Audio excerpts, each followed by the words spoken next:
Bismillahirrahmanirrahim. Assalamualaikum warahmatullahi wabarakatuh. Perkenalkan, nama saya Nafika Tiani dengan NIM 121404005. Saya dari jurusan Pengembangan Masyarakat Islam kelas A semester 3. Di sini saya sedang melakukan tugas UAS dari mata kuliah Sistem Ekonomi Islam dengan dosen pengampu Ibu Putri Diasi Fitriani, SE SYME. Baik, di sini saya akan menjelaskan sedikit tentang industri halal.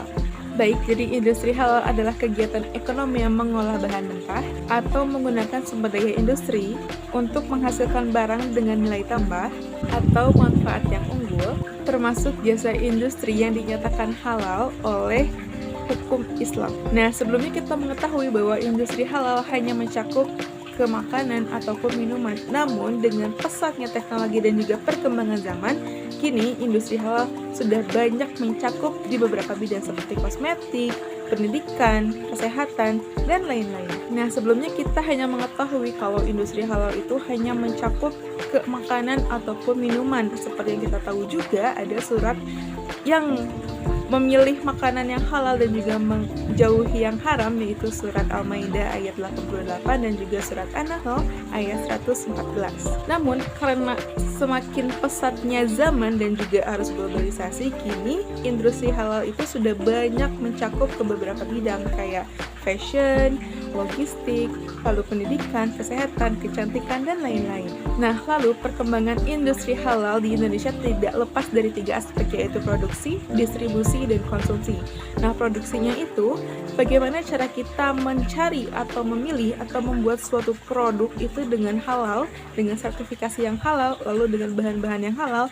Lalu ada distribusi, bagaimana cara kita menyalurkan kepada orang-orang, dan apabila kita menyalurkan melalui agen, dan kita harus mengetahui apakah agen tersebut amanah atau tidak. Dan yang terakhir adalah konsumsi, di mana semua masyarakat atau semua masyarakat Islam bisa memakai produk-produk halal yang kita buat tanpa ada rasa khawatir berlebihan apakah produk itu halal atau tidak, seperti itu. Nah, lalu ada ruang lingkup industri halal. Jadi sebelumnya kita mengulas lagi kalau industri halal itu hanya mencakup makanan atau minuman dan juga hanya sebagai konsumsi atau kebutuhan muslim.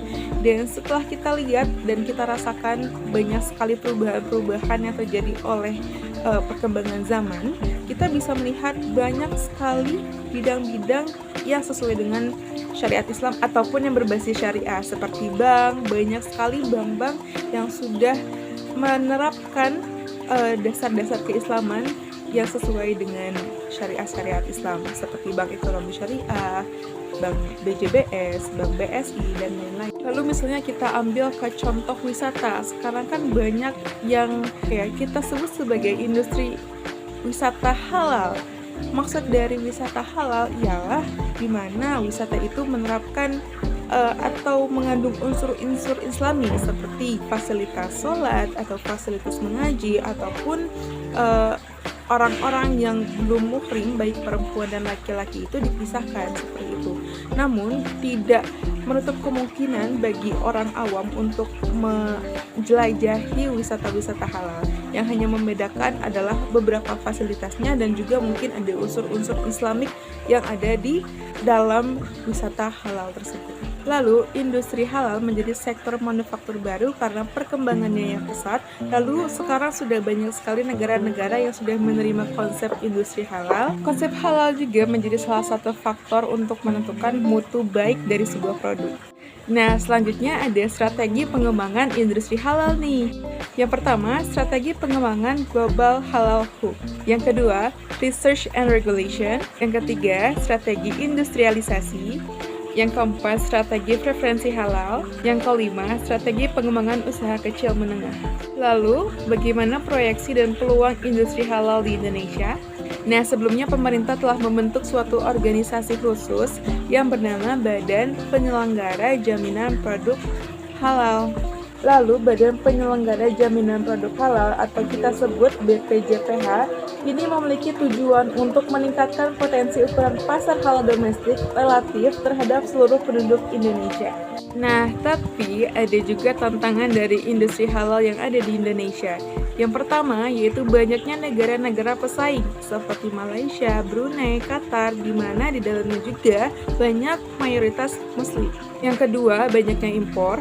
Lalu yang ketiga, belum adanya sertifikasi yang dilakukan secara global. Dan yang terakhir yaitu menurunnya kesadaran halal. Nah, lalu bagaimana cara kita untuk mengatasinya? Kita bisa melakukan sosialisasi tentang pentingnya industri halal ataupun produksi halal bagi kebutuhan masyarakat yang terutama di Indonesia. Nah, dengan adanya kegiatan sosialisasi diharapkan masyarakat, terutama masyarakat Indonesia yang mayoritas Muslim, sadar akan pentingnya dan juga manfaat dari produk-produk yang halal yang nanti akan menjadi kebutuhan atau mungkin akan kita konsumsi secara berkepanjangan. Sekian dari saya, mohon maaf bila ada kekurangannya. Terima kasih. Wassalamualaikum warahmatullahi wabarakatuh.